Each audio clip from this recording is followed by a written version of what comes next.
රටයක් කල්බදු පදනම මත ලබාගෙන ඇත. එහි ජීව කාලය වසර 5ක් වන අතර කල්බදු කාලය වසර 4කි. මූලික ගෙවීම 20000ක් හා වාර්ෂික කල්බදු වාරිකයෙන් රුපියල් ලක්ෂයක් ගෙවීම පරිපාලන වියදම් හර කිරීම හැර වෙන සටහනක් නැහැ කල්බදු පොලිය දෙක. මම කියවට ඔයා එකපාරක් කිව්වා. ඔයා ගැලපිලා කියවන මොනවද තියෙන්නේ කියලා? කල්බදු ගැලපිලා කරන්න ඔයා එකපාරක් කිව්වා.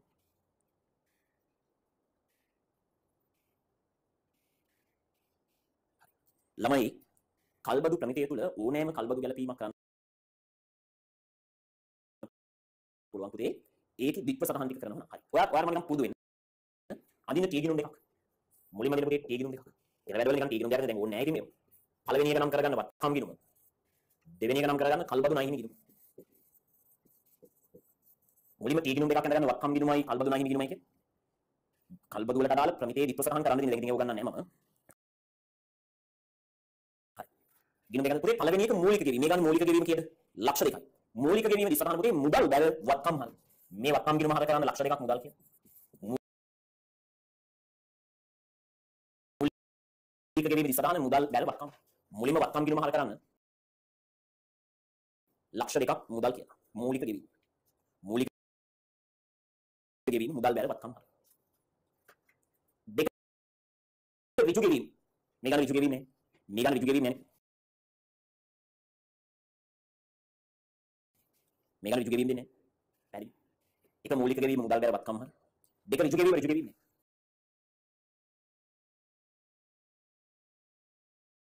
තුන කල්බදු වගකීම.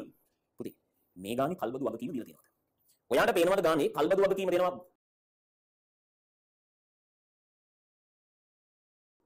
කල්බදු වාරිකවල වර්තමානගේ මෙච්චරයි කියලා දීලා තියෙනවා. කල්බදු වාරිකවල වර්තමානගේ මෙච්චරයි කියලා දීලා තියෙනවා. මේ ගානේ ළමයි කල්බදු වගකීම දීලා නැහැ පුතේ. ප්‍රමිතිය ඇතුළේ මොකද හරියි? ප්‍රමිතිය තුල උගන්වනවා යම් ගානක කල්බදු වගකීම දීලා නැත්නම් මේ ගානේ කල්බදු වගකීම දීලා නැහැ. යම් ගානක කල්බදු වගකීම දීලා නැත්නම් ළමයි කල්බදු වගකීම හොයන්න පුළුවන්. කල්බදු වගකීම දීලා නැත්නම් මෙන්න ළමයි කල්බදු වගකීම හොයන්න පුළුවන්. ගෙවන මුළු වාරිකවල එකතුවෙන් ගෙවන මුළු පොලි ටික අඩු කරනවා. ළමයි යම් ගානක මේ තා සම්බන්ධ දේවල් යම් ගානක කල්බදු වගකීම කල්බදු ගෙවීම වල වර්තමානගය දීලා නැත්නම් ඒක හොයන්න පුළුවන් ගෙවන වාරිකවල එකතුවෙන් ගෙවන පොලි වල එකතු වඩ කරනවා. ප්‍රමිතිය ගන්නවා මේක නෑ කියන්නේ බා. ගෙවන වාරිකවල එකතුවෙන් පොලි වල එකතු වඩ කරනවා කල්බදු වගකීම. දැන් මේ ගානේ පැහැදිලිව කියනවා නේද පුතේ කල්බදු වාරිකයේ ලක්ෂයයි කියන්නේ. ඒ කියන්නේ අවුරුද්දක කල්බදු වාරිකයේ ලක්ෂයයි. ඒ වගේ අවුරුදු 4ක් නේ ගෙවන්නේ කල්බදු වාරික. අවුරුද්දක කල්බදු වාරිකයේ ලක්ෂ ගානේ අවුරුදු 4ක්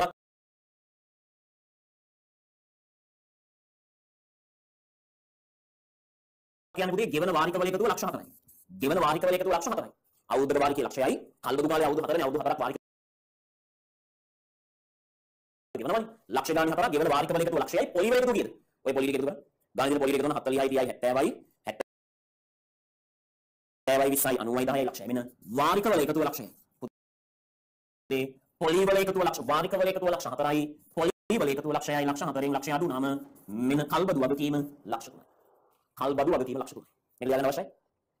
මම ආයි කියනවා ඕනෑම කල්බදු ගැලපිල්ලක දීප සටහන් ටික කරන්න දෙයි. හරිද? ඕනෑම කල්බදු ගැලපිල්ලක ඉස්සරහන් ටික කරන්න දෙයි. හැබැයි කල්බදු වගකීම දීලා නැත්නම් පුතේ වෙන්නේ නිකන් සරල ක්‍රමයේ මේක. පොලි වල එකතුවෙන් වාරිකවල එකතු වඩ ගන්න කොච්චරයි? මුළු පොලි වල එකතුවෙන් මුළු වාරිකවල එකතු වඩ ගන්න. වාරික මුළු ටික ලක්ෂ 4යි පොලි එකතුව ලක්ෂයයි. කල්බදු වගකීම ලක්ෂ 3යි. හරි මෙතන බලන්න. කල්බදු වගකීම ලක්ෂ 3 මොකද ඉස්සරහ? කල්බදු වගකීම නම් වත්කම් හර කල්බදු නයි හිමිද. මුලින්ම වත්කම් ගිණුම හර කරන්න ලක්ෂ 3ක් කල්බදු නයිමි කියලා. කල්බදු නයිමි ගිණුම බැර කරන්න ලක්ෂ 3ක් වත්කම් කියලා. ගිණුම ගන්න කියලා පටල ගන්න කියලා. වත්කම් ගිණුම හර කරන්න දැන් කල්බදු වගකීම නම් වත්කම් ගිණුම හර කරන්න ලක්ෂ 3ක් කල්බදු නයිමි. කල්බදු නයිමි ගිණුම බැර කරන්න ලක්ෂ 3ක් පොලි. මූලික ගෙවීම මුදල් බැර වත්කම් හර කල්බදු වගකීම වත්කම් හර කල්බදු නයිමි බැර. ළමයි ළඟට පොලිය ඉස්සරහට බලන්න මේ ළමයි මේ බලන්න මේ බලන්න පොලිය මේ අවුරුද්දේ පොලිය 40000යි 20 21 අවුරුද්දේ පොලිය 40000 පුතේ පොලිය දිත්ව සටහන පොලි හර කල්බදු නයිමි බැර. මුලින්ම කල්බදු නයිමි බැර කරන්න 40000ක් පොලිය කියලා. මුලින්ම කල්බදු නයිමි බැර කරන්න 40000ක් පොලිය කියලා. පොලිය හර නම් ඔයාගේ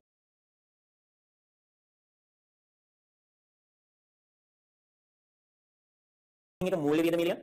පොලිය හර නම් ලියන මූල්‍ය වියදමේ කල්බදු පොලිය කියලා 40000. පොලිය හර කල්බදු නයිමි බැර. කල් බදු ණය හිමි බැර කරලා පොලිය හරනම් එක කෙලිම මූල්‍ය විදිහිය. අන්තිම එක ගෙවන වාරිකයේ ලක්ෂයේ මුදල් බැර කල් බදු ණය හිමි හර. ගෙවන වාරිකයේ ලක්ෂයේ මුදල් බැර කල් බදු ණය හිමි හර. කල් බදු ණය හිමි හර කරන්න මුදල් කියලා ලක්ෂය. හරි.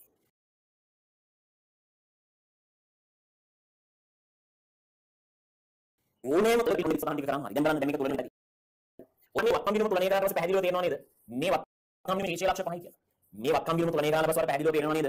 වත්කම් බිඳුමේ ශේෂය ලක්ෂ 5යි කියලා. මේ වත්කම් බිඳුමේ ශේෂය තමයි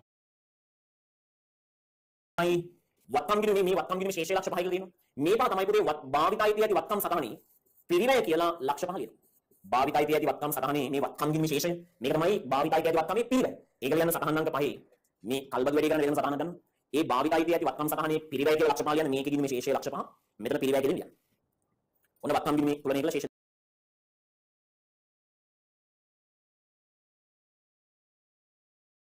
දාන්න. දැන් කල්බදු ණය හිමිකම තුලනේ කියලා ශේෂය දාන්න. මේක බැර වැඩි 3.40. හරට ගෙනියන්න 3.40. හර වෙනස 2,40,000යි. මේ 2,40,000 නේද?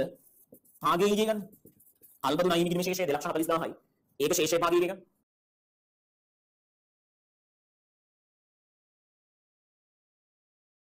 කල්බදු ණය හිමිකම ශේෂය 2,40,000 භාගයේ ඉගේ ගන්න.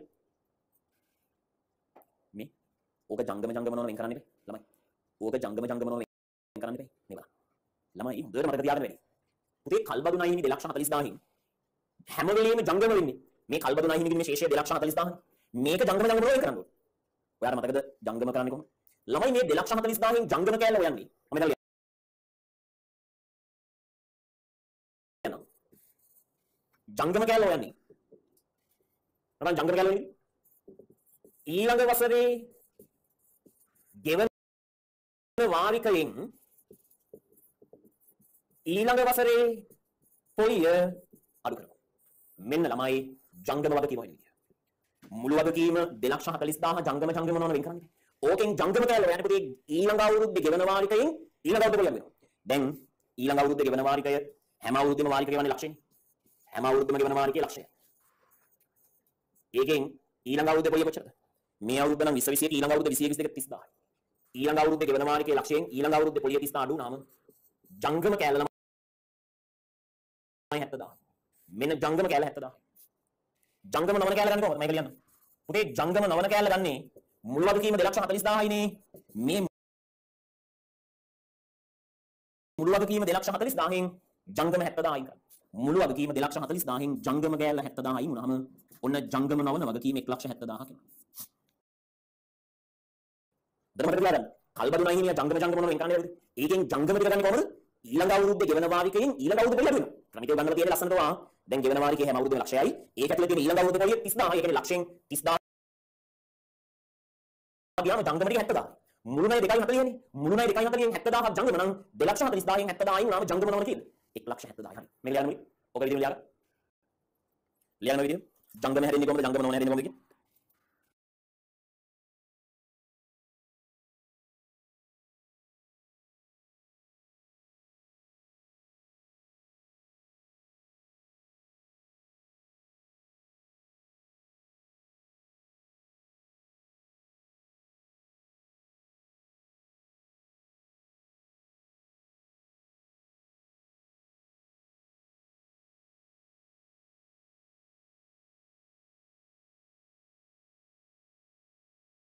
හරි.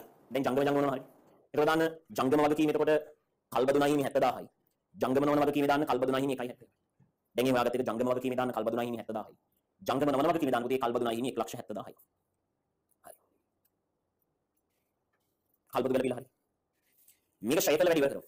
කල්බදු ෂේකල නෑ. කල්බදු ගලපිලා ඉවරයි දැන්. ෂේකල වැඩි ඉවර. ළමයි. දැන් කල්බදුවක්කම හැම වෙලෙම සාමාන්‍යයෙන් ෂේ කරන්නේ පුතේ ඵලදායී ජීව කාලේ මතක තියාගන්න. සාමාන්‍යයෙන් කල්බදුවක්කම ෂේ කරන්නේ ජීව කාලේ ඉඳලා. දැන් කල්බදුවක්කමේ පිරිවැය කියලා තියෙන ලක්ෂ 5 නේද? කල්බදුවක්කමේ පිරිවැය කියලා තියෙන ලක්ෂ 5 බලන්න. ඔයාලා කල්බදුවක්කමේ පිරිවැය කියලා ලක්ෂ 5 නේ තියෙන්නේ මම අය ලියන්නේ. දැන් මේ පිරිවැය ලක්ෂ 5 ජීව කාලේ වක්කමේ ජීව කාලේ 5. ලක්ෂ 5 පයින් බෙදුවම අවුරුද්දක ෂේ කියන්නේ ලක්ෂය. මෙන්න කල්බදු ෂේ ලක්ෂය මුලින්ම පිරිවැයට යටින්. සමුච්චිත ෂය කියලා ලියන්න ලක්ෂය. මුලින්ම සමුච්චිත ෂය කියලා ලක්ෂය ලියන්න. පිරිවැයට යටින් සමුච්චිත ෂය අරද ලියන්න ලක්ෂය. ඒ වගේම ළමයි බෙදා හැරීම් වියදම් වල කල්බදු රතක්ෂය ලක්ෂිත රතයක්. ඒ වගේම බෙදා හැරීමේ වියදම් වල කල්බදු රතක්ෂය ලක්ෂිත. වියදමේ දාන්න බෙදා හැරීම ඒ වගේම සමුචිත ෂෙයාර් දාන්න. හරි. හරි පුතේ. දැන් ඒ කාරිනේ ජංගම කල්බදු ගැවිලා හරි. මේ ගානේ මෙන්න මේ වාක්‍ය ගන්න මේක වරදක් තියෙනවා හදන්නේ. මූලික ගෙවීම ලක්ෂ දෙකක් හා කල්බදු වාරිකයේ ලක්ෂ ගෙවීම පරිපාලන වියදම් ගිණුම හර කිරීම කියන පුතේ වෙළඳ ගෙවිය යුතුද හර කිරීම යන්නේ මේක පරිපාලන වියදම මම එක ගානේ වරදක්. මම ආයි කියනවා. මූලික ගෙවීම ලක්ෂ දෙක හා කල්බදු වාරිකයේ ලක්ෂ ගෙවීම පරිපාලන වියදම් හර කිරීම කියන එක වෙළඳ ගෙවිය යුතුද හර කිරීම කියනවා. වෙළඳ ගෙවිය යුතුද හර කිරීම. ණය හිමි හර කිරීම කියනවා. හරි. දැන් පුතේ වාරිකයේ ලක්ෂ දෙකයි මූලික ගෙවීම ලක්ෂ දෙකයි වාරික ලක්ෂය ගෙවීම වෙළඳ ගෙවිය යුතු හර කරා කියන්නේ ණය හිමියා හර වුණා කියන්නේ ණය හිමියාගෙන් අඩු කරලා කියන්නේ ඒක වැරදි නේ. ඒක ණය හිමියා නෙමෙයි අපි කියන්නේ. ඒක ඉස්සරහන් දෙකක්. ඒක ණය හිමියා හර වෙන්නේ. වෙළඳ ගෙවිය යුතු හර වෙන්නේ කොයි වෙලෙවත්. කියන්නේ වෙළඳ ගෙවිය යුතු දෑ වලින් අඩු කරපු එක වැරදි. එහෙනම් වෙළඳ ගෙවිය යුතු දෑ වල වැඩි මොනවා කරමු? එකතු කරමු. අඩු කරමු දෙක එකතු කරමු. ලක්ෂ 3ක් එකතු කරමු. මේ ගානේ වෙළඳ ගෙවිය යුතු දෑ 1.80ක් වෙනවා දැක්කා. ඒ වෙළඳ ගෙවිය යුතු දෑ 1,80,000ට එකතු කරන ලක්ෂ 3 අර ලක්ෂ 2යි ලක්ෂයයි වෙළඳ ගෙවිය යුතු දෑ හර කරලා මම දැන් වරදාන කිව්වා. වෙළඳ ගෙවිය යුතු දෑ හර කරා කියන්නේ වෙළඳ ගෙවිය යුතු දෑ වලින් අඩු වෙනවා. අඩු වෙනවා නම් ඒකට එකතු වෙන්න ඕන. ඒක වැරදි නේද කරන්නේ? ඒ 1,80,000ට ලක්ෂ 3 එකතු වුණාට පස්සේ වෙළඳ ගෙවිය යුතු දෑ කීයද? 4.80. දාන ළමයි මේ දාන වෙළඳ ගෙවිය යුතු දෑ කෙලින් 4,80,000 නේ. මේ වෙළඳ ගෙවිය යුතු දෑ කෙලින් 4,80,000 දාන්න. මේ දින දාන්න. වෙළඳ ගෙවිය යුතු දෑ කෙලින් 4,80,000 දාන්න. හරි.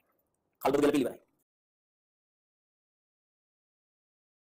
දැන් සියලු ගල පිළිවෙල ඉවරයි. එන ළමයි ශේෂ පිරික්ස මේ ටික එක තැනකට දාගෙන යනවා. හරි නේද? ඉදම් ගත්තා, ගොඩනැගිලි ගත්තා, රත ගත්තා. ආරම්භක තොගය 24යි එක ආරම්භක තොගය. දාන විකුණුම් පිළිවෙල වෙන තැන ආරම්භක තොගය කෙලින් 80000. දෙක තැනකට දාගෙන. ආරම්භක තොගය දාන විකුණුම් පිළිවෙල වෙන තැන ආරම්භක තොගය කෙලින් 80000යි. සාමාන්‍ය කොටස් ලක්ෂ 4 කියන්නේ පුතේ ආරම්භක සාමාන්‍ය කොටස් ප්‍රාර්ථනේ. ඒක දාන හිමිකම් වෙනස් වීම ප්‍රකාශයේ සාමාන්‍ය කොටස් ප්‍රාර්ථන තීරුවේ ආරම්භයට ලක්ෂ 4. හිමිකම් වෙනස් වීම ප්‍රකාශයේ සාමාන්‍ය කොටස් ප්‍රාර්ථන තීරුවට ලක්ෂ 4 දාන. ප්‍රත්‍යාගමන අතිරික්තය දාන ප්‍රත්‍යාගමන සංචිතයට ලක් 50000. ප්‍රත්‍යාගමන අතිරික්තය දාන ප්‍රත්‍යාගමන සංචිතයට 50000. ෂයවෙන් කීම් ගත ගැනුම් දාන ගැනුම් කෙලින් 4,80,000 ගැනුම් කෙලින් දාන. ගැනුම් දාන ගැනුම් කෙලින්. විකුණුම් මිලියනේ දාන විකුණුම් කෙලින්. විකුණුම් මිලියනේ දාන විකුණුම් කෙලින්. වෙළඳ ලැබිය යුතු දෑ ගත්තා වෙළඳ ගෙවිය යුතු දෑ ගත්තා හානි කරන ගත්තා. ප්‍රචාරණය දාන පුතේ බෙදා හැරීම් වියදම් වල 24000. ප්‍රචාරණය දාන බෙදා හැරීම් වල 24000. ඊළඟට ළමයි සේවක වැටුප්නේ. ප්‍රචාරණය දමන විතර සේවක වැටුප් 96000 පුතේ මේවල.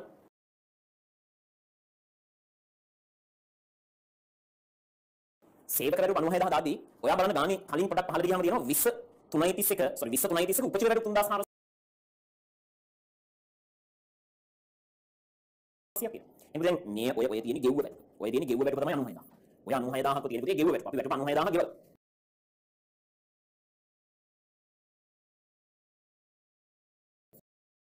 මේ ගෙව්ව 96000න් 20 331 උපචිතයි කියන්නේ ගිය අවුරුද්දේ ගෙවිය යුතු එකක් තියෙනවා 3400. ඒතර මේ අවුරුද්දේ වියදම් කීයද? දැන් මේ අවුරුද්දේ 96000 ගෙවද්දි පුතේ ඔය ගෙව්ව වැටුප 96. මේ අවුරුද්දේ 96 ගෙවද්දි මුලින්ම කැටෙන්නේ ගිය අවුරුද්දේ ගෙවිය යුතුයි. මුලින්ම කැටෙන්නේ ගිය අවුරුද්දේ ගෙවි. ඒක ඒකට මේ අවුරුද්දේ වියදම් කීයද? 96000න් 3400 92,600. ඔන්න මේ අවුරුද්දේ වැටුප.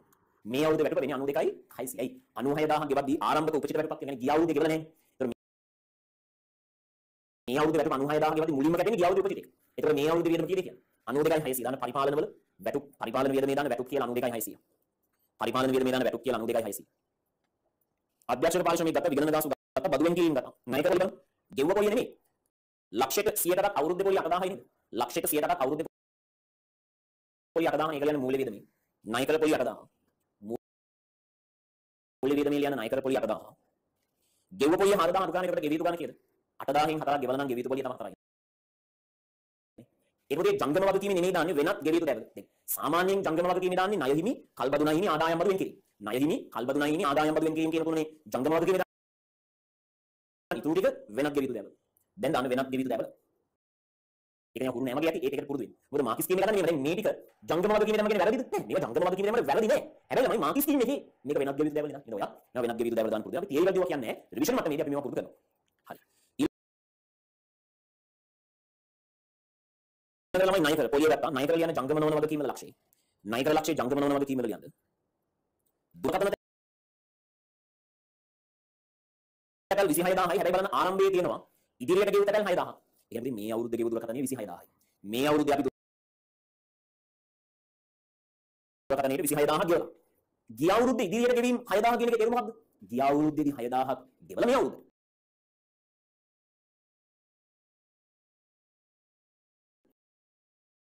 ගිය අවුරුද්දේ ඉදිරියට ගෙවීම 6000ක් කියන්නේ ගිය අවුරුද්දේදී 6000ක් හැපැල් ගාස්තු ගෙවලා මේ අවුරුද්දේ. එතකොට මේ අවුරුද්දේ වියදමද? මේ අවුරුද්දේ ගෙවුවා ගන්න 26000යි. ගිය අවුරුද්දේ ගෙවුවා 6යි. ගිය අවුරුද්දේදී මේ අවුරුද්දේ 6ක් ගෙවලා. මේ අවුරුද්දේ ගෙවුවා 26000යි. ගිය අවුරුද්දේදී මේ අවුරුද්දට ගෙවුවා 6000යි. ඔක්කොම වියදම 32000යි. මේ අවුරුද්දේ ගෙවුවා 26000යි. ගිය අවුරුද්දේදී මේ අවුරුද්දට ගෙවුවා 6000යි. දෙකේම එකතුව හැපැල් වියදම 32000යි. එක දාන පරිපාලන වියදම. ඒ ආරම්භක ඉදිරියට ගෙවීම හා ආරම්භක උපචිත පරිශ්‍රමයෙන් බලන්න. ඔක්කොම හැපැල් වියදම 32000යි. ඊළඟට දෙන ලද වට්ටම්. ධන බෙදා හැරීම වියදම දුන්න වට්ටම්. දෙන ලද වට්ටම් කියන්නේ දුන් වට්ටම්. ධන බෙදා හැරීම වල 3400. දෙන ලද වට්ටම් කියන්නේ දුන් වට්ටම් බෙදා හැරීම වල. ලැබු වට්ටම් කියන්නේ ලද වට්ටම් වෙනත් ආදායම් සටහන් අංක කියලා. ලැබු වට්ටම් වෙනත් ආදායම් සටහන ඉලියන 1200. බැංකු ගාස්තු වල යන පරිපාලන වියදමේ 3600. බැංකු ගාස්තු වල යන පරිපාලන වියදම. ගෙවු බදු ගත්ත ගෙවු ලාභාංශ පුතේ ලාභාංශ ගෙවු ලාභාංශ හැම වෙලේම ගෙවු ලාභාංශ රඳවාගත් ලාභයෙන් අඩු කරන්නේ. දැන් හැම වෙලේම ගෙවු ලාභාංශ ළමයි රඳවාගත් ලාභයෙන් අඩු කරන්නේ. ගෙවු ලාභාංශ කියලා රඳවාගත් ලාභයට විනාඩ 1000ක්. හැම වෙලේම මේව මතක තියාගන්න. සාමාන්‍ය කොටස් ගෙවු ලාභාංශ රඳවාගත් ලාභයෙන් අඩු. පොදු සංචිතය කියන්නේ පොදු සංචිතයේ ආරම්භක ශේෂය දාන පොදු සංචිතය කෙලින් ආරම්භයට 10000. පොදු සංචිතය දාන පොදු සංචිතය කෙලින් ආරම්භයට. ඔය දෙන්නේ ආරම්භක ශේෂය. ආයෝජන දාන ජංගම නවනවත්කම් වල පහලින්ම ලියන්නේ ලක්ෂ 2. ආයෝජන ලක්ෂ 2 ජංගම නවනවත්කම් වල පහලින්ම දාන ලක්ෂ 2. ආයෝජන ආදායම් දානගුරි වෙනත් ආදායම්. ආයෝජන ආදායම් දාන වෙනත් ආදායමේ 15000. ආයෝජන ආදායම් දාන වෙනත් ආදායමේ 15000. මුදල් ශේෂය දාන ජංගම වත්කම් වල පහලින්.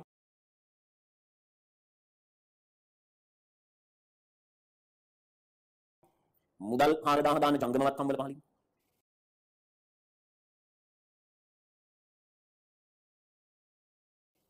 ඉදිරියට ගෙවු තැපැල් උපචිත වැටුප් ගත්තා. රඳවාගත් ලාභ ගිණුමේ අවශේෂය. උදේ රඳවාගත් ලාභ කියන්නේ සාමාන්‍යයෙන් බැලගිනුමක් නේ. හර කියන්නේ ඒක රින. ඒක මේක දාන්නේ රින විදියට. හොඳට මතක දැන් වචනයක් දාන්න කියවන්න.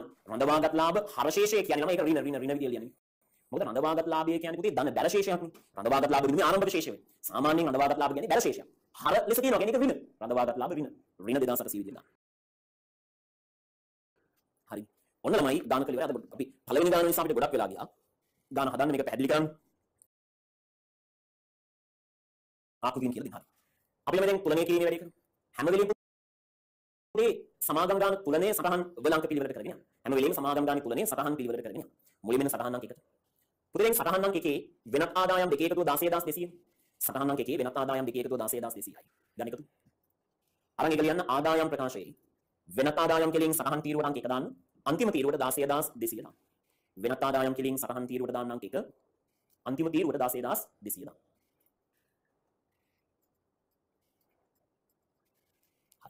සටහන් අංක 2 මේක මතක තියාගන්න. මම මේක පැහැදිලි කරන්න. ළමයි පෙර වැඩ වියදම් බගුවේ තියෙන සමහර වියදම් තීරණ ගන්න අයට තීරණ ගන්න වැදගත් වෙන නිසා අන්න ඒ වියදම් බගුව බලන්න මෙතන ලියන්න. මොනවද මම කියුවේ මෙන්න වියදම්. සියලු මූල්‍ය වියදම්, සියලු වෙනත් වියදම්, සියලු ෂය වීම, අධ්‍යක්ෂක ගාස්තු, විගණන ගාස්තු, අර්ථ සාධක වියදම්, බාලකාර වියදම් මම අය කියනවා. වියදම් බගුවේ මෙන්න මේ කියන වියදම් බගුව බලාගෙන සටහන් අංක 2 ලියන්න මෙච්චරයි. සියලුම මූල්‍ය වියදම් ටික ලියන්න. සියලු වෙනත් වියදම් ටික ලියන්න. සියලුම ෂය වීම ටික ලියන්න. අධ්‍යක්ෂක ගාස්තු විගණන ගාස්තු ලියන්න. අර්ථ සාධක වියදම් බාලකාර වියදම් ලියන්න. හරි.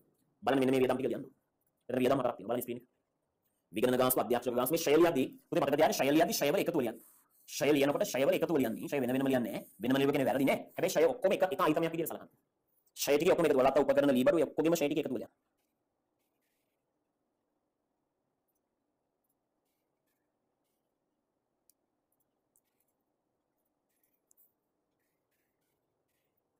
ලියන විදිහට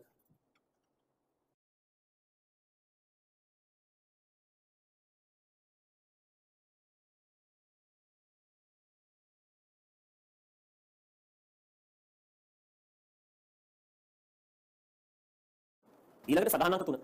ආදායම් බදු සටහන අපි කරන්නේ බදු සටහන අංක 3 4. දැන් මේ දේපල පිළිවෙත සටහනේ මේ විදිහට තීරු ටික එකතු පහකට. ඉඩම් තීරුව එකතු 3,50,000යි, ගොඩනැගිලි තීරුව 3,00,000යි, වත තීරුව 1,50,000යි, ෂයවලක් මේ දෙකේ එකතු ගොඩනැගිලි ෂය 60,000යි. රත දෙකේ එකතු 1,20,000යි. තීරු ටික එකතු පහකට. අරගෙන මේ තුනේ එකතුව පිරිවැයන්නේ මුළු පිරිවැය මේ තුනේ එකතුව. මේ 3.50යි මේ ලක්ෂ 3යි 6.50යි 6.50යි 1,50,000යි ලක්ෂ 8යි පිරිවැය ටික. මේ පිරිවැය තීරුව එකතුව ලක්ෂ 8යි. මේ පිරිවැය තීරුව එකතුව ලක්ෂ 8යි. ෂයි ටික එකතුව කියන්නේ 1.80යි. පිරිවැය තීරුව එකතුව ලක්ෂ 8යි ෂයි ටික එකතුව 1.80යි. දැන් දාන නගේ නැත්නම් සුද්දාගේ කියලා පිරිවැය ටික එකතුව ලක්ෂ 8න් ෂයි ටික එකතුව පිරිවැය ටික එකතුව ලක්ෂ 8න් ෂයි ටික එකතුව 1,80,000 අඩු කරන්න අඩු කරලාමයි ගන්න දාන නගේ කියලා මෙන්න මේ 6,20,000. දීපල පිරියද සටහන තුලනේ කරලා පිරිවැය ටික එකතුවෙන් ෂයි ටික එකතුව අඩු කරලා දාන නගේ ගන්න 6,20,000. ගත්තද? සුද්දාගේ කියලා 6,20,000 අරගෙන පුතේ ඒක ලියන්න. ජංගම නොවන වත්කම් වල ගන්න කියයි. දැන් මෙතන 6,20,000 දාන නගේ මේ දාන නගේ ලියන්න ජංගම නොවන වත්කම් වල උඩින්ම දීපල පිරියට උපකරන සටහන් තීරුවට අංක 4 අන්තිම තීරුවට 6,20,000 දාන්න. සුද්දාගේ 6,20,000 කියනවනේ. ඒක ළමයි ලියන්න ජංගම නොවන වත්කම් වල. දීපල පිරියට උපකරන කියලා සටහන් තීරුවට අංක 4 6,20,000 ලියන්න. එතන සුද්දාගේ තමයි මෙතන ලියන්න. ඊළඟට ළමයි මේ භාවිතයි තියටි වත්කම් සටහන් අනේම ලියන්න. පිරිවැය ලක්ෂ 5ක් තියෙනවා. ඊට යටින් සමුච්චිත ෂය ලක්ෂයක් තියෙනවා. එතකොට මේ පිරිවැය ලක්ෂ 5න් ෂය ලක්ෂය අඩු වුණාම සුද්දාගේ ලක්ෂ 4ක් තියෙනවා. පිරිවැය ලක්ෂ 5න් ෂය ලක්ෂය අඩු වුණාම සුද්දාගේ ලක්ෂ 4ක් තියෙනවා. මේ ලක්ෂ 4 ලියන්න මෙන්න ඒ ජංගම නොවන වත්කම්වල. දීපල පිරියත වලට පාලින් ලියන්න. භාවිතයි තියටි වත්කම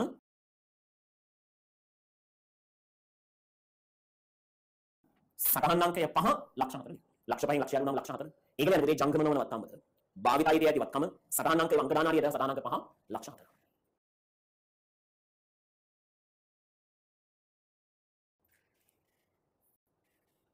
දැන් සටහන් අංක 6 7 තුලනේ කරන්නේ වෙන වියදම් වෙන අංක 7ක් තියෙනවා. වෙනත් ගෙවිතු දේවල් එකතුව කියන නම ගන්න. සටහන් අංක 7 තුලනේ කරන එකක් තියෙනවනේ. වෙනත් ගෙවිතු දේ. නම ගන්න. දැන් මේ අංකේ මාරුනට තමයි ඔයා ඉස්සර මේක සටහන් අංක 6 කරන්න බැරි පුළුවන්. 10 කරන්න බැරි පුළුවන්. කියන්නේ වාගේ ගැළපිල්ල වෙන පිළිවෙලට සටහන් අංක ගන්න. ඒ වෙනත් ගෙවිතු දේ නම දාලාමයි ලියන ජංගම වගකීම් වල. වෙනත් ගෙවිය යුතු දේ සටහන් අංකය 7 නම දාලා ලියන්න. මේම කරන්න පුතේ මේ ජංගම වගකීම් වල තියෙන අයිතම අඩු කරන්න පුළුවන්. මේකේ ප්‍රධාන දේවල් ටික ලියලා සුළු සුළු දේවල් වෙනත් ගෙවිතු දේවල් ලියන්න. දාන වෙනත් ගෙවිතු දේවල් නම දාන්න. අතන එකතුව තමයි ජංගම වගකීම් හදන්නේ. දැන් එන වියදම් පෙරවැර මේ විදිහේ වියදම් වග එකතු කරලා මේ බලන්න. වියදම් වග එකතු කරන්නේ මේ විදිහේ. පහළට එකතු දාන්න.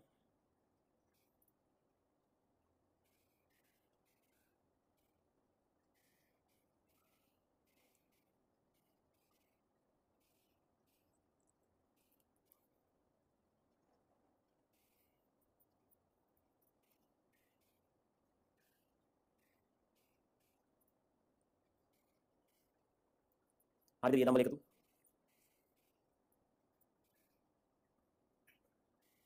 ඒ වල යනවා මම ආදායම් ප්‍රකාශයේ වියදම් පිළිම මේ විදිහට.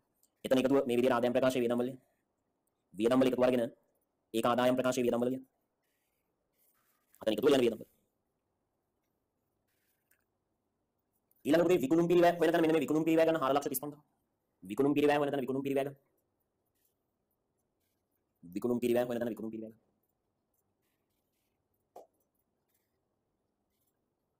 ඒක විකුණුම් පිරිවැය කියලා ලියන්න. හරි. දැන් තුනනේ එක. විකුණුම් වලින් විකුණුම් පිරිවැය අඩු වුණාට පස්සේ දල ලාභය 5,65,000යි. විකුණුම් වලින් විකුණුම් පිරිවැය අඩු වුණාම දල ලාභය 5,65,000යි.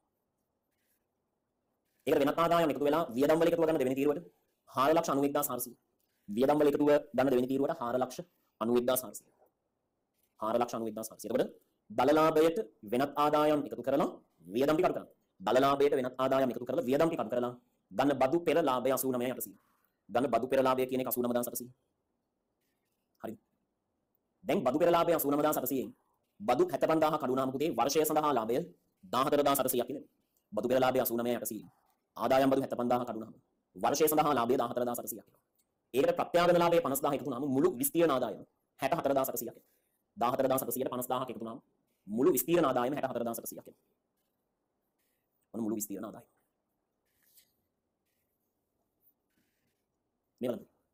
මේ මුළු විස්තීර්ණ ආදායම තමයි අපි හිමිකම් වෙනස් වීම ප්‍රකාශය ලියන්නේ. මෙතන තියෙන මේ මුළු විස්තීර්ණ ආදායම 64,800 තමයි හිමිකම් වෙනස් වීම ප්‍රකාශය ලියන්නේ මේ විදිහට. මේ මුළු විස්තීර්ණ ආදායම ඇතුළේ තියෙන සුද්ධ ලාභය තියෙන මේ නියතන සුද්ධ ලාභය. මේ සුද්ධ ලාභය ළමයි රඳවාගත් ලාභ තීරුවට එකතු කරනවා. මේක ප්‍රත්‍යාගන සංචිත තීරුවට එකතු කරනවා. දැන් මුළු විස්තීර්ණ ආදායම 64,800 හැදෙන්නේ කොහොමද? වර්ෂයේ ලාභයයි ප්‍රත්‍යාගන ලාභයයි දෙක එකතු වෙන්නේ. ඒ මේ මුළු විස්තීර්ණ ආදායම 64,800 ඇතුළේ තියෙන සුද්ධ ලාභය 14,800 එකතු කරන්නේ රඳවාගත් ලාභ තීරුව. ශුද්ධ ලාභයේ වෙච්ච 14800 රඳවාගත් ලාභ తీරුව එකතු කරනවා. ප්‍රත්‍යාදන ලාභයේ 50000ක් තියෙනවනේ. ප්‍රත්‍යාදන ලාභයේ ප්‍රත්‍යාදන සංචිත తీරුව. ඒ කියන්නේ ශුද්ධ ලාභයේ රඳවාගත් ලාභයට එකතු වෙනවා. ශුද්ධ ලාභයේ රඳවාගත් ලාභයට එකතු වෙනවා. ප්‍රත්‍යාදන ලාභයේ ප්‍රත්‍යාදන සංචිත తీරුවට එකතු වෙනවා. මෙන්න මුළු විස්තීර්ණ ආදායම කියලා ප්‍රත්‍යාදන සංචිත తీරුවට 50000ක් එකතු කරන්න. රඳවාගත් ලාභ తీරුවට 14800ක් එකතු කරන්න. මුළු විස්තීර්ණ ආදායම කියලා ප්‍රත්‍යාදන తీරුවට 50000ක් එකතු කරන්න. රඳවාගත් ලාභ తీරුවට 14800ක් එකතු කරලා මෙන්න ගන්න අවසාන ශේෂය. හැම తీරුවකම අවසාන ශේෂ ගන්න මේ විදිහට. බලන්න අවසාන ශේෂ ස්ක්‍රීන් එකේ තියෙනවා.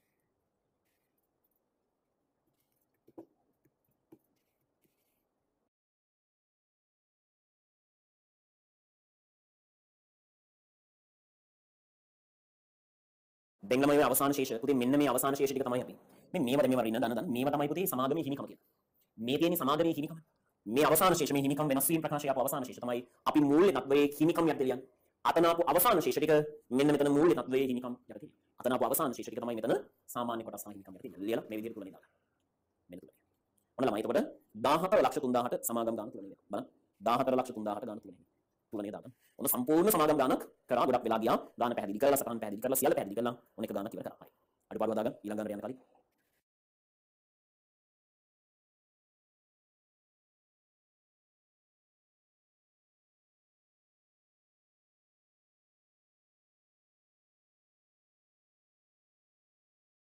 හරි පුතේ දැන් මේ අපි ටිකක් රිවිෂන් මට්ටමේ ගන්නකුත් හැදුවේ මේ තියරි මතක් වෙන්න දැන් තියරි ටික පුරුදු කරාම පළවෙනි ගානේ ආයෙ තව පොඩ්ඩක් තියරි මතක් වෙන්නත් එක එන්න පුතේ පාස් පේපර් ටික ගන්න හැමෝම මේ මාසෙ පිට සමාගම් කරන්න තියෙන්නේ පාස් පේපර් ටිකේ හැමෝම ඉන්න ළමයි 2014 A level ප්‍රශ්න පිටුවංක 16 පාස් පේපර් ටිකේ පිටුවංක 16 2014 A level ප්‍රශ්න ටික 2014 අපිට කලබලයක් නැහැ මම හිමීට මීට කරන්නේ. ඇත්තම මොකද නුවර කුරුණෑගල ළමයින් අපි තියරි පන්තියක් කරන්නේ නැහැ නේ පුතේ. ඒ තියරි පන්තියක් කරන්නේ නැති නිසා තියරිත් නේ. රිවිෂන් ගන්න විතරක් හදුවා නම් ඒක රිවිෂන් තියරි කරපුවා. ඔයාලට තියෙන නැති නිසා තියරි ටිකක් මතක් කරගෙන මීට අපි කරගෙන යනවා.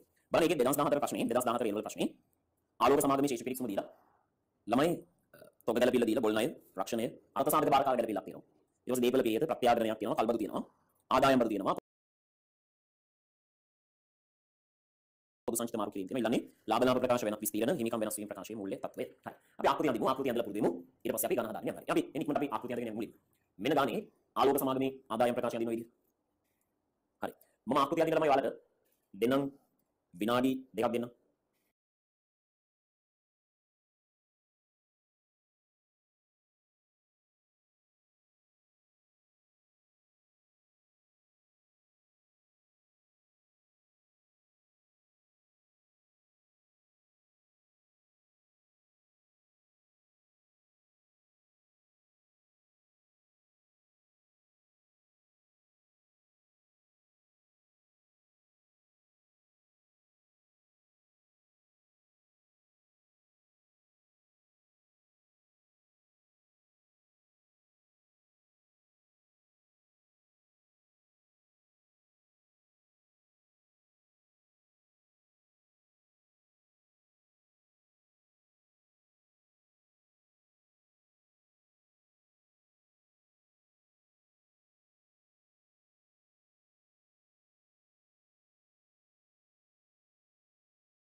ආකෘතිය අඳිනකොට හිමිකම් වෙනස් වීම ප්‍රකාශය කරන හිමිකම් අයිතමනේ. ඒ හිමිකම් අයිතම මොනවද කියලා බලන්න ඕනේ. මේ ගානේ තියෙනවා සාමාන්‍ය කොටස් තියෙනවා.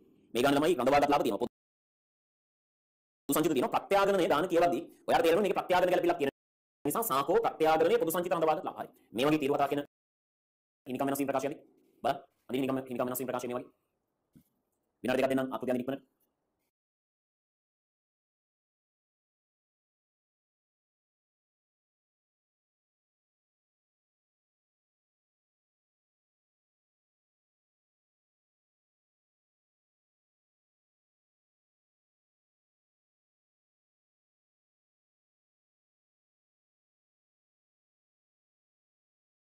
अंक 1 වෙනත් ආදායම්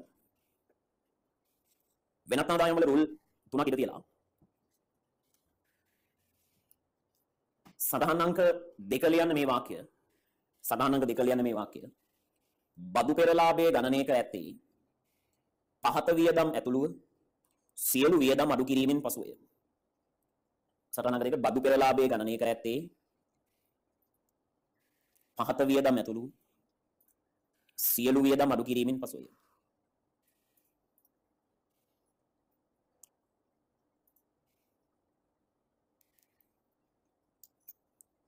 ඒකට රූල් 6-7ක් තියන්න.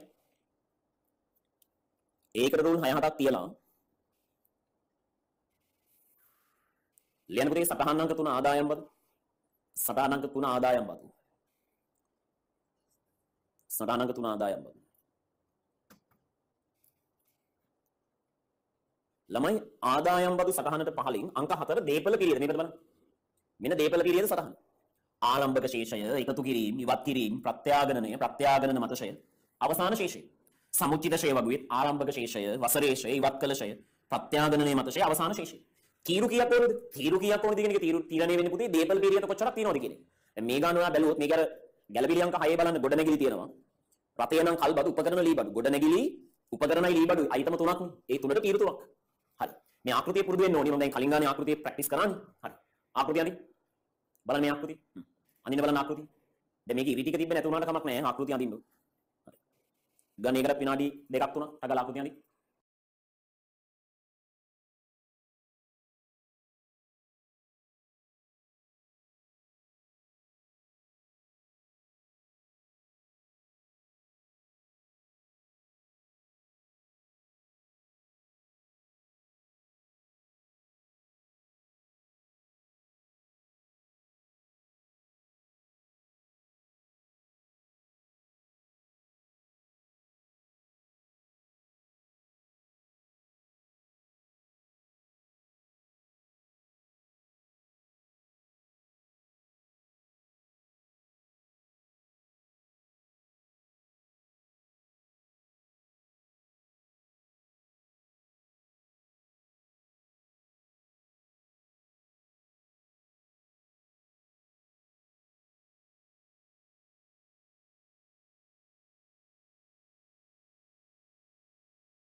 සටහන් අංක 5 භාවිත අයිතිය ඇති වත්කම්.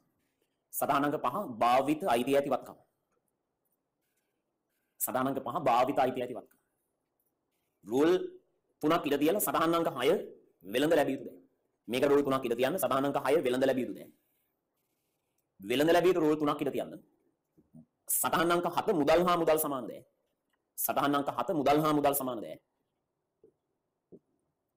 ළමයි මුදල් හා මුදල් සමාන දැන් සටහනට පස්සේ සටහන් අංක 8 දාලා ලියන්න වෙනත් ගෙවිය යුතු දැන්.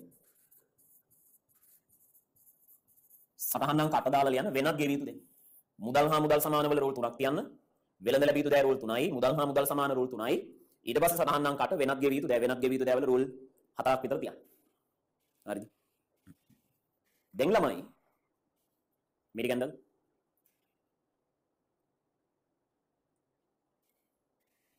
දැන් පුතේ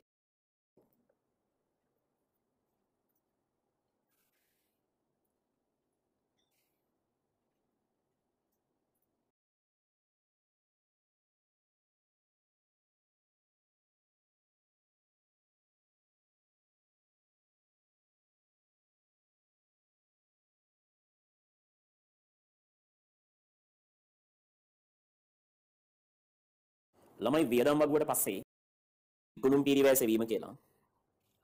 විකුණුම් පිරිවැය සෙවීම කියලා.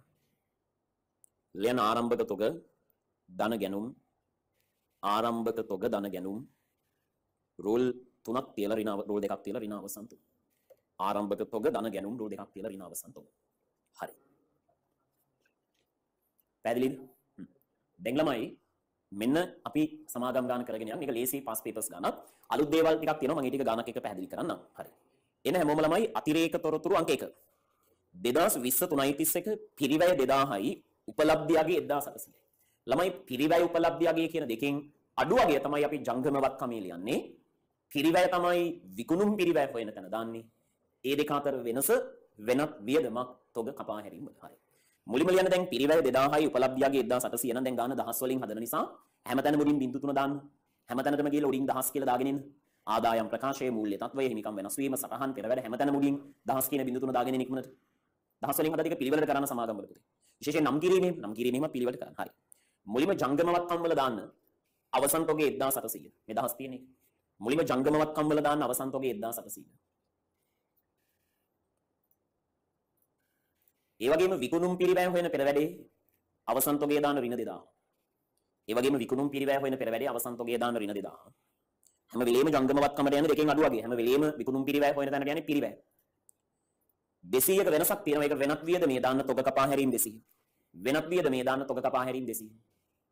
හරි. අංක 2.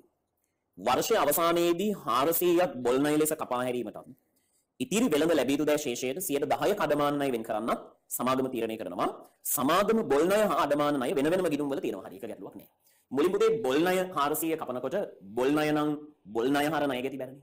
වියදමේ දාලා ණය ගැතියගෙන් අඩු වෙනවා. මුලින්ම බෙදා හැරීම් වියදමේ දාන්න බොල්නය 400. බොල්නය වියදමක් බෙදා හැරීම් වියදමේ දාන්න බොල්නය 400. ඒ වගේම ශේෂ පිරික්සුමේ ණය ගැතියගෙන් 400 අඩු කරන දැන් ශේෂ පිරික්සුමේ ණය ගැතිය 4000ක් ඉන්නව නේද? ඒ 4000 ගාව පෑනින් 400ක් අඩු කරන්න. ණය ගැතිය 4000ක් ඉන්නවනේ. ඒ 4000 ගාව පෑනින් 400ක් අඩු කරන්න. දැන් ණය ගැතිය 3600නේ. දැන් අඩමාන ණය අඩු කරමු. ළමයි. මේ අඩමාන ණය අඩු කරන්න වෙනම තැනක් තියෙනවා. වෙළඳ ලැබිය යුතු දෑ කියලා සටහනක් තියෙනවනේ. යන්න පුතේ වෙළඳ ලැබිය යුතු දෑ කියන සටහනට සටහන අංක 6. සටහන අංක 6 වෙළඳ ලැබිය යුතු දෑ සටහනට ගිහින්. මුලින්ම ලියන්න වෙළඳ ලැබිය යුතු දෑ කියලා 3600 ලියන්න. දැන් 4000න් බොල් ණය ටික අඩු වුණාම දැන් වෙළඳ ලැබිය යුතු ටික 3600. ඒක ලියන්න. සටහන් අංක 6 ලියන්න වෙළඳ ලැබිය යුතු දෑ කියලා 3600. ලියවද? දැන් 3600ට පහලින් 10%ක් කියන්නේ 360ක් හානි කරන ලාභ වෙන් කිරීම අඩු කරලා පෙන්නන්න. 3600ට 10%ක් කියන්නේ 360ක් හානි කරන ලාභ වෙන් කිරීම අඩු කරලා පෙන්නන්න.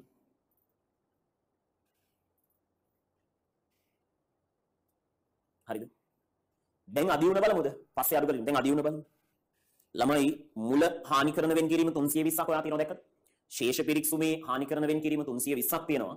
දැන් ඕනි 360ක් 320 360 කරන්න 40ක් මදි නේද? 40ක් මදි ඌණයි. දාන්න එක බෙදා හැරීම් වියදම් වල ඌණ හානි කරන ලාභ 40. බෙදා හැරීම් වියදම් වල දාන්න ඌණ හානි කරන ලාභ 40. සාමාන්‍යව කරනවා වගේම තමයි ඉතින් පොඩි වෙනස්කම් තියෙන්නේ.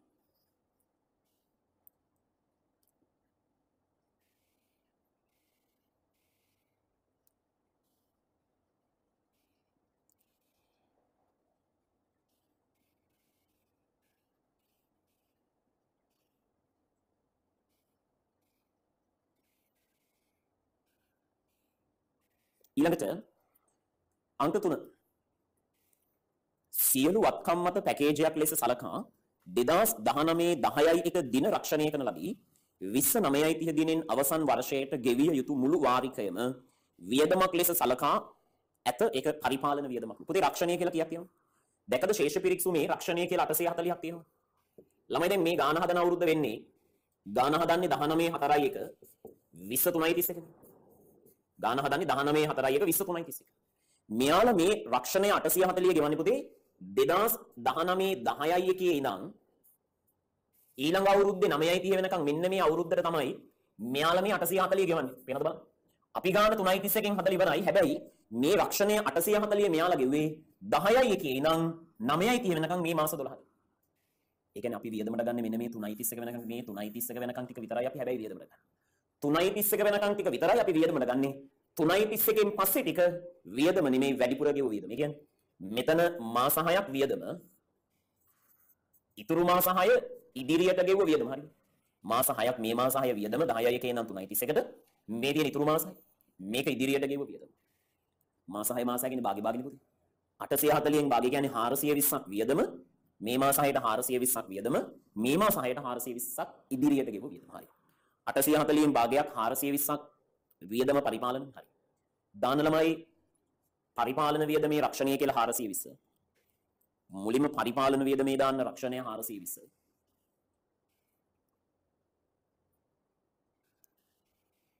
ඉතුරු 420 පුතේ වැඩිපුර ගෙවීමක් නේ, ඉදිරියට ගෙවීමක් නේ. ඒක ජංගමවත්කමේ දාන්න රූල් දෙකක් විතර ඉඳ තියෙනවා.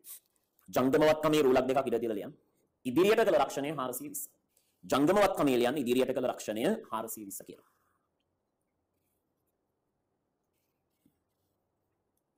අංක 4 දැන් මේ මොන බලන්න ගැලපෙන්න. EPF සඳහා සේව්‍ය සේවක දායකය පිළිවෙලින් 15ක් හා 10%ක් වන අතර සේව්‍යා ETF සඳහා 3ක් දායක වේ. ප්‍රවර්තන වර්ෂයේ අවසාන මාස 3 සඳහා සමාගම විසින් EPF ETF සඳහා වෙන් කරන මැද අන්නේ වාක්‍ය ටික ගන්න. අවසාන මාස 3ට සමාගම EPF එකටයි ETF එකටයි වෙන් කරලා නැහැ. අන්තිම මාස 3ට වෙන් කරලා නැහැ කියන්නේ පුතේ ගෙවලා නැහැ කියන එක. අන්තිම මාස 3ට සමාගමේ EPF එකයි ETF එකයි වෙන් කරලා නැහැ කියන්නේ පළවෙනි මාස 9 ගෙවලා අන්තිම මාස 3 ගෙවලා නැහැ. නමුත් අවසාන මාස 3 සේවකයාගේ EPF දායකය අඩු කරගෙන ඇති අතර ඒක ගෙවිය යුතු EPF ගිණුම තියෙනවා. බලන්න ශේෂ පිරික්සුමේ ගෙවිය යුතු EPF කියලා 30ක් තියෙනවා නේද? ඔයාගේ ශේෂ පිරික්සුමේ බලන්න ගෙවිය යුතු EPF කියලා 30ක් තියෙනවා දැක්කද? ඒ සේවකයාගේ ගෙවිය යුතු ටික. සේවකයාගේ ගෙවිය යුතු ටික තමයි තියෙන්නේ. සමාගමේ EPF එකවත් ETF එකවත් අන්තිම මාස 3ට වෙන් කළ නැහැ. හරි. ළමයි ඕනෑම අර්ථ සාධක බාරකාර ගැළපිල්ලක් කරන පියවර ටිකක් තියෙනවා. හරිද? ඕනෑම අර්ථ සාධක බාරකාර ගැළපිල්ලක් කරන පියවර ටිකක් තියෙනවා. හොඳට අහගෙන ඉන්න මේ කතාව. ඕනි අර්ථ සාධක බාරකාර ගැළපිල්ලක් මෙන්න මෙහෙම කරන්න පුළුවන්. ඕනි එකක් උදේ. එක. මෙවන් පියවර ටික කියන්නේ එක දල වැටුප පරිපාලන වියදම. දෙක ව්‍යාපාරයේ අර්ථ සාධකය පරිපාලන වියදම. තුන ව්‍යාපාරයේ බාරකාරයේ පරිපාලන වියදම. ඔන්න පළවෙනි වැඩ තුන බලන්න. ඕනි අර්ථ සාධක බාරකාර ගැළපිල්ලක් කරන වැඩ හයක් තියෙන වැඩ. ඒ ටික මම මේ කියන්නේ. එක මේක මතක තියාගන්න ගන්න. ඕනි සමාදම් ගැළපිල්ලක ඕනි අර්ථ සාධකයක් කරන්න පුළුවන්. එක දල වැටුප හොයලා ඒක පරිපාලන වියදම ලියන්න. ව්‍යාපාරයේ අර්ථ සාධකයේ කීයද බලලා පරිපාලන වියදම ලියන්න. ව්‍යාපාරයේ බාරකාරයේ කීයද බලලා පරිපාලන වියදම ලියන්න. හතර ව්‍යාපාරයේ අර්ථ සාධකයයි සේවකයාගේ අර්ථ සාධකයයි එකතු කරලා ඒකේ ගෙවිය යුතු ටික ජංගම වගකීම ලියන්න. දැන් මතක තියාගන්න. ව්‍යාපාරයේ අර්ථ සාධකයයි සේවකයාගේ අර්ථ සාධකයයි කියන දෙකම එකතු කරලා ඒකේ ගෙවිය යුතු ටික ජංගම වගකීම. අන්තිම වැඩේ ව්‍යාපාරයේ බාරකාරයින් ඒ ගෙවිය යුතු ටික ජංගම වගකීම ලියන්න. ළමයි ඕනි අර්ථ සාධක බාරකාර ගැළපිල්ලක් ඔය වැඩ ටිකෙන් කරන්න. මේක මතක තියාගෙන මේකට අනුව අර්ථ සාධක බාරකාර ගැළපිල්ල කරන්නකෝ. දල වැටුප පරිපාලන වියදම. ව්‍යාපාරයේ අර්ථ සාධකයේ පරිපාලන. ව්‍යාපාරයේ බාරකාරයේ පරිපාලන. සේවකයාගේ එකයි ව්‍යාපාරයේ එකයි දෙකම එකතු කරලා ඒකෙන් ගෙවිය යුතු ටික ඔක්කොම නෙවෙයි ගෙවිය යුතු ටික ජංගම වගකීම. ව්‍යාපාරයේ බාරකාරය ගෙවිය යුතු ටික ජංගම වගකීම. හරි. ඔය වැඩ ටික පිළිවෙලට කරන්න. 1. දල වැටුප හොයන්න එපා. ඔයාගේ ශේෂ පිරික්සුමේ පරිපාලන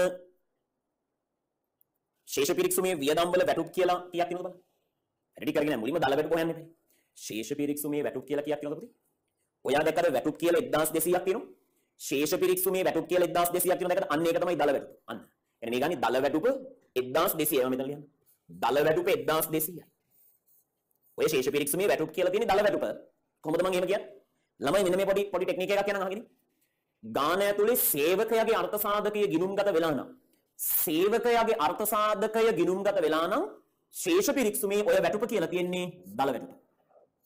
වාර ශ්‍රම පිළිබය පාඩම කරද්දී ඔබ තේරෙන්නේ නැති. සේවක අර්ථ සාධකය ගිණුම්ගත වෙලා නම් ඔය ශේෂ පිරික්සුමේ වැටුප කියලා තියෙන්නේ දල වැටුප. කියන්නේ දල වැටුප 1200යි. හරි. දාන ළමයි වැටුප පරිපාලන වියදමේ වැටුප කියලා 1200 දාන්න. වැටුප වියදමක් පරිපාලන වියදමේ වැටුප 1200 කියලා දාන්න. ඒක හරි. ඔන්න දල වැටුප පරිපාලන වියදමේ ලියුවා. දැන් ව්‍යාපාරයේ අර්ථ සාධකය කීයද? ළමයි මේ ගානේ පැහැදිලිව තියෙනවා. EPF සඳහා සේව්‍ය කියන්නේ ව්‍යාපාරයේ 115යි. කියන්නේ දල වැටුප 1200ට 115ක් කියන්නේ කීයද? 180යි. දල වැටුප 1200ට සේව්‍ය දායකයේ 115යි. 1200ට 115ක් කියන්නේ ව්‍යාපාරයේ අර්ථ සාධකයේ 180යි. ඒ වගේ ව්‍යාපාරයේ බාරකාරයේ 103යිනේ. ඒ කියන්නේ 1200ට 103 කීයද? 36යි. දල වැටුප පරිපාලන වියදමේ ලියුවා ව්‍යාපාරයේ අර්ථ සාධකය 1200ට 115 පරිපාලන, ව්‍යාපාරයේ බාරකාරය 1200ට 103 36 පරිපාලන ලියන පරිපාලන වියදම ලියන අර්ථ සාධක වියදම 180 බාරකාර වියදම 36.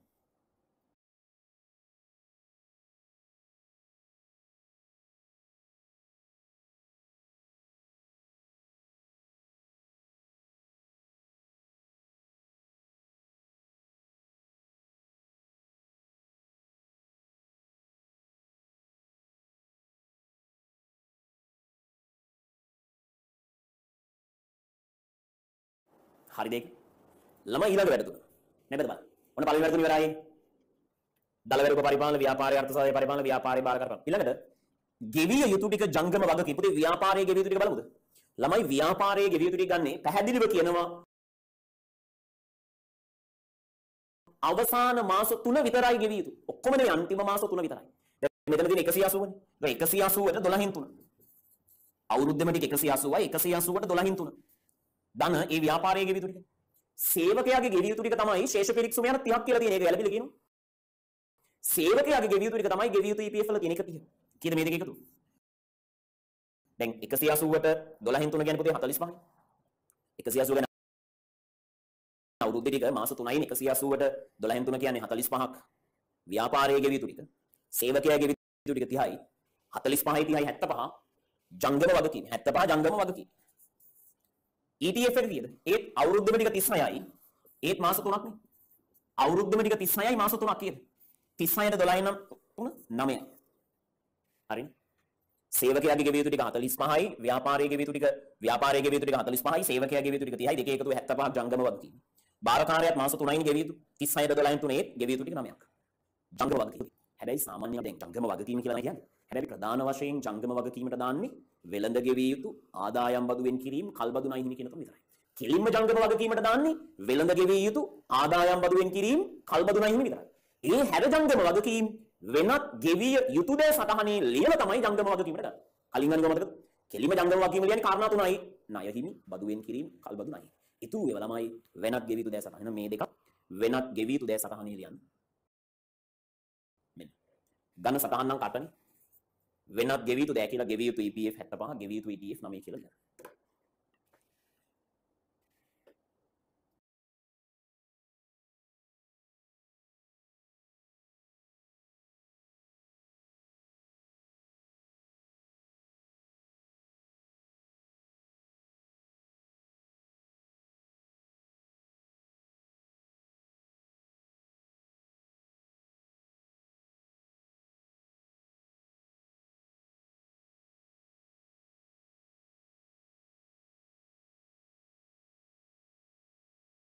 හරි. එහෙනම් අර්ථ සාධක බාරකාර ගැලපිලා හරි. මේක අවශ්‍යයි ලියාගන්න. මේක අවශ්‍යයි ලියාගන්න. විනාඩියක් දෙන්න.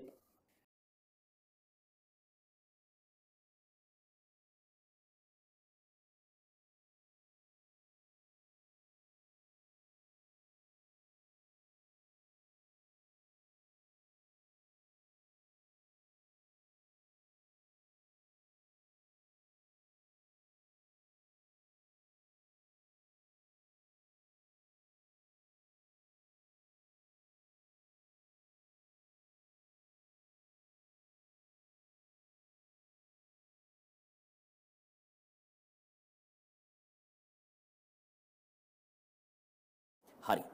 එන ඊළඟ ගැලපිල්ලට ස්ථාවර තැන්පතුව මත ප්‍රවර්තන වර්ෂයේ පොලිය ගිණුම්ගත කළ නැහැ. අපි පොලිය බලමු පුතේ. ළමයි මේ ගානේ ස්ථාවර තැන්පතුවට යන්න. හරි මේ ගාන. මේ ගානේ ස්ථාවර තැන්පතුවට ගියොත් පුතේ ඔයාලට දැනගන්න පුළුවන් මේ ස්ථාවර තැන්පතුව ආරම්භ කරේ 10යි එක කියලා. දැන් ස්ථාවර තැන්පතුව වාර්ෂිකව 10%ක පොලියකට 10යි එක ආරම්භ කරා. ඒ කියන්නේ පුතේ 10යි එකේ ඉඳන් 3.31කට පොලිය බලන්න ඕනි මාස 6කට. 10යි එකේ ඉඳන් 3.31කට පොලි බලන්න ඕනි මාස 6කට. හරි. පොලි බලමු කොච්චරද ස්ථාවර තැන්පතු 1600යි. 1600ට 110ක් කියන්නේ 160යි. 1600ට 110ක් කියන්නේ 160යි. මාස 6කට කියන්නේ භාගයක් දෙකෙන් බෙදා. ඒ කියන්නේ පොලිය කීයද? 80යි. 1600ට 110 කියන්නේ අවුරුද්දක පොලිය 160යි. 10යි එකේ 10යි එක ඉඳන් ළමයි ස්ථාවර තැන්පතුවේ දාලා දෙන කියන්නේ මාස 6කට පොලිය 80යි. ඒක ගලපල නැහැ කියන්නේ පොලිය ලැබිලා නැහැ කියන එකනේ පුතේ. ගලපල නැහැ කියන්නේ පොලිය ලැබිලා නැහැ, ලැබිය යුතුයි. ලැබිලා නැහැ, ලැබිය යුතුයි. මුලින්ම දාන වෙනත් ආදායම් වල ස්ථාවර තැන්පතු කියලා 80. මුලින් මේක වෙනත් ආදායමේ දාන්නේ ස්ථාවර තැන්පතු කියලා 80. ඒ වගේ මේක ලැබිලා නැහෙනි ලැබිය යුතුයි. ජංගම වත්කමේ දාන්න ලැබිය යුතු පොලි 80. ජංගම වත්කමේ දාන්න ලැබිය යුතු පොලි 80.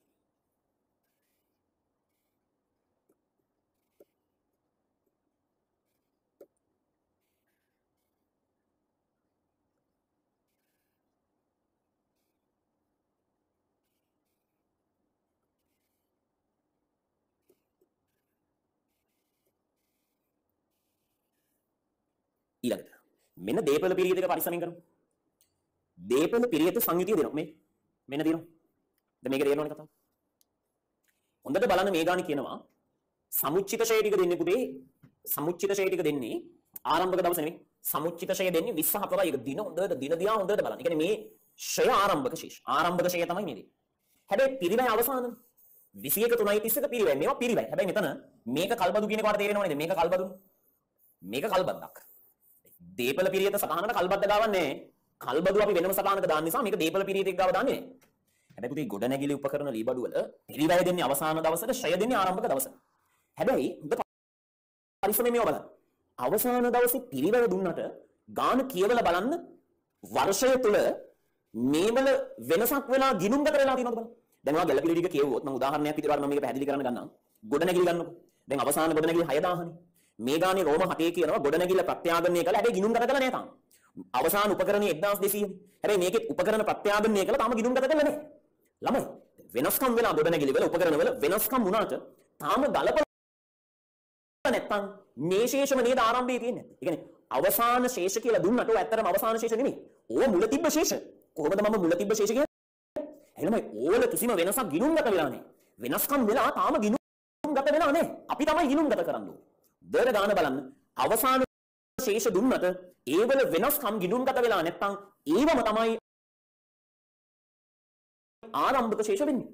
වෙනසක් වෙලා ගිනුම්ගත වෙලා නම් අන්න එහෙනම් ආරම්භක ශේෂ රිවර්ස් කරන්න ඕනේ. මේක එහෙම නෑ. වෙනසක් ගිනුම් මුකුත් වෙනසක් ගිනුම්ගත වෙලා නෑ. එහෙනම් මේවම තමයි පුතේ ආරම්භක ශේෂ. මේ අවසාන ශේෂ කියලා දුන්නාට මේවම තමයි ආරම්භක ශේෂ. මේවම තමයි ආරම්භක ශේෂ. හරි. අපි මේවා දීපල පිරියත සටහනේ දාගෙන යමු. ගොඩනැගිලි වල ආරම්භක ශේෂය ගොඩනැගිලි කෙලින් ආරම්භයට දාන්න 6000. උපකරණ වල ආරම්භක ශේෂය උපකරණ කෙලින් ආරම්භයට දාන්න 1200.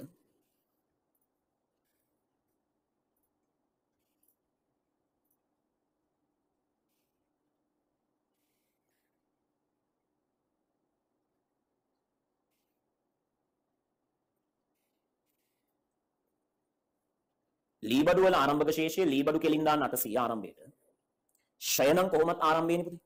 ෂය නම් කොහොමත් ආරම්භය. ගොඩනැගිලි වල ෂය 1500 ආරම්භයට දාන්න ගොඩනැගිලි. උපකරණ වල එක දාන්න උපකරණ කෙලින් ආරම්භයට 240. ලීබඩු වල ආරම්භක ශේෂය ලීබඩු කෙලින් 320. ඒක කොහොමත් ආරම්භක ශේෂය. ආරම්භක සමුච්චිත ෂය ගොඩනැගිලි ආරම්භක සමුච්චිත ෂය 1500යි. උපකරණ ආරම්භක සමුච්චිත ෂය 240යි. ලීබඩු වල ආරම්භක සමුච්චිත ෂය 320යි. දැන් දෙක දෙහා පැත්තේ ජීව කාලය දෙනවා. දෙකද ගොඩනැගිලි වල ජීව කාලය උපකරණ වල ජීව කාලය ලීබඩු වල ජීව කාලය දෙනවා. එහෙනම් ෂය කරමු. ගොඩනැගිලි 6000 ජීව කාලය 20න් බෙදුවහම 6000 බෙදන්න 20න් අවුරුද්දක ෂය 300ක් එනවා. ජීව කාලය පිරිවැය 6000 ජීව කාලය 20න් බෙදන්න අවුරුද්දක ෂය 300.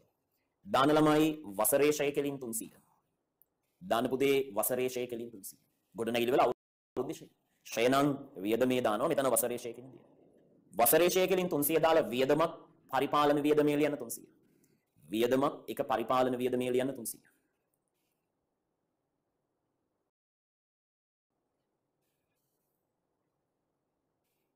දෙක කල්බදු ගන්නේ නෑ. ඒක රටවත් තියන්නේ හොමි. කාර්යාල උපකරණ වල පිරිවැය 1200යි ජීව කාලය 5යි. 1200 බෙදන්න 5න් කැලේක ගන්න 240යි. 1200 5න් බෙදුවාම ෂය 240. ආයි වසරේ ෂය කෙලින් එකතු කරන්න 240. උපකරණ ෂය නම් වසරේ ෂය කෙලින් එකතු කරන්න 240.